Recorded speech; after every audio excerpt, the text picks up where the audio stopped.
I'm going to do a quick little overview to go through the lawn mowing procedure here.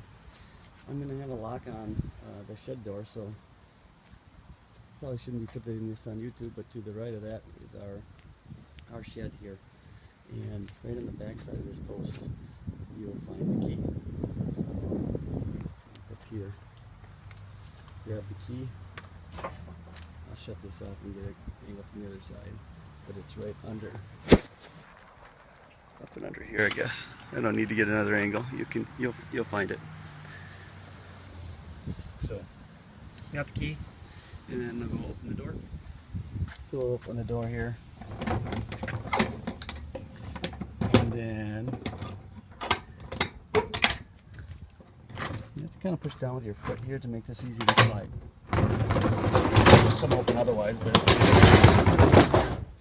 and then first thing I want you to do is go put the key back. So we'll head back over here and do that. Okay, then inside you have the mower, and you have the blower, and then there's the trimmer. And I'm going to kind of go through how to start each of those and where I keep the gas for each of them as well. I always put the lock just right on top of here. You can put it wherever you want. Then the door is locked, and probably keep the key right in the ignition for the mower itself. And up here is the throttle and the choke. And to start it, you need both of those up, and then on your left, this here is the lock and the brake. And you have to have the brake all the way depressed in order to start it. And then you turn the key. And then this button here will get you engaged as far as the blades. So you'll see, if it hasn't been started in a while, sometimes you have to shake the motor a little bit. But with the choke fully on, turn the key.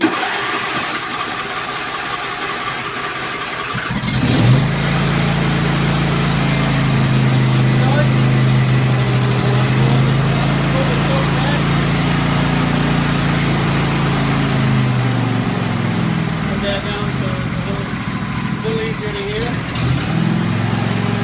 And then on the right side, it's forward and reverse.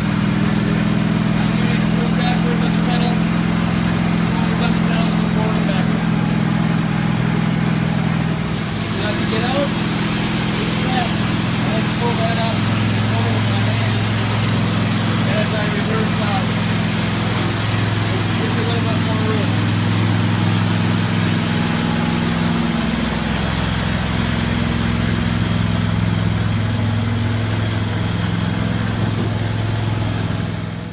Give a quick rundown. On the left hand side here is the height of the cut. I usually drive with it all the way up on 4. It lifts the wheels up off the ground down there. And then when you're cutting, go down to 2.5, 3, somewhere right in there. There's a little yellow clip to kind of remind you about where we do it for cutting. If it's really, really long, you might have to go over it once at 4, and then once again at 3 or 2.5. I'm going to leave the bagger on with the bags in back. You probably won't need to do that at all, but if you do, the tubes connect from down here and they go up into here, and they are located in the shed up and to the left as well.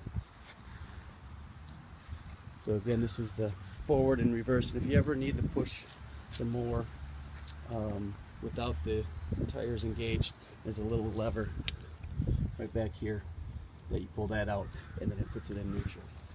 Now you can see it's kind of dirty. I'm kind of particular about cleaning it. Last time we mowed, it was wet out, and it's kind of wet now, but I do kind of like it blown off at each time we use it, so I'll have it cleaned up. And if you do have to mow it when it's wet, feel free to do that. But again, if you can just take a hose or something to it to clean it off when you're done, it's one nice thing I have around here. I'd like to kind of keep it nice. So I'm going to show you then how to use the blower. When you're finished mowing, take the blower to it, and make it earlier. Top off the bottom. lift the hood up.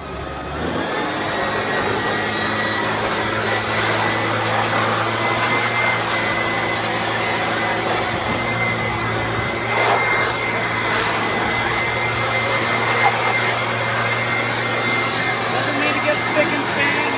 If you can get all the extra out of there, it'd be appreciated.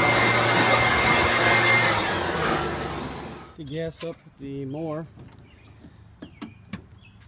you have to lift up the seat, and then I have the extra long funnel that'll help getting the gasoline in there without spilling it all over the place.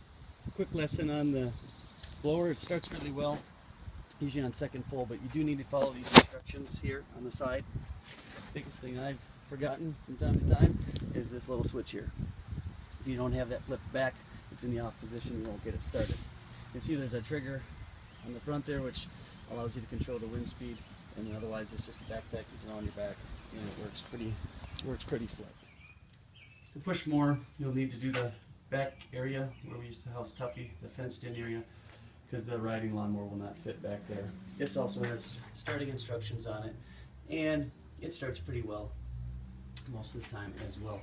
If you have trouble with it starting, if it's been sitting a real long time, sometimes I have to take the air cleaner off, which is on, or the air filter, not the cleaner.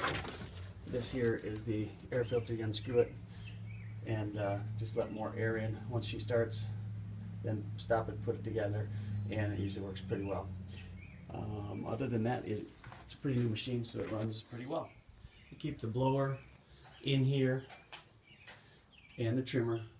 And the trimmer also has directions. It starts really well if you follow those instructions right on top as well. And then the gasoline, the big tank, is for the John Deere, and the little tank is for, it has mixed gas for both the blower and the trimmer. And make sure you don't get those mixed up. I'll try to leave an extra little tank of oil for you to mix more gas if you need it, but it really doesn't take that much, so you should be good for the summer. I'll also try to leave a funnel out here as well, because to get the gas from the big tank into the mower is a little tricky without a nice long funnel, so I'll try to leave that in here as well. When mowing this yard, just make sure you're blowing it towards the center and not blowing it onto the rocks or onto the sidewalk here. There'll be a little that ends up on the sidewalk, and that's why you can run the blower at the end. And the trimmer, you don't need to run the trimmer every time, especially when nobody's going to be here. But if it gets really long around the trees, then that might need to be done. Down here, it's a little tricky. This side on the left you can tool around, but this side it gets really tough to get up and down here with the big mower. You can go back and forth here. You can see I widen this to make it a little easier to do. But if that's a problem, then just use the push mower instead of the riding mower for this section. And the rest of it's pretty self-explanatory, except for the back. To do the back, you're going to have to use a smaller mower because the rider won't fit through the gate here. And it doesn't take too long. It's just a small area. And again, you may not even need to do this every week. The grass doesn't grow quite as fast back here, but it gets looking pretty shaggy if we don't get to it, as you can see.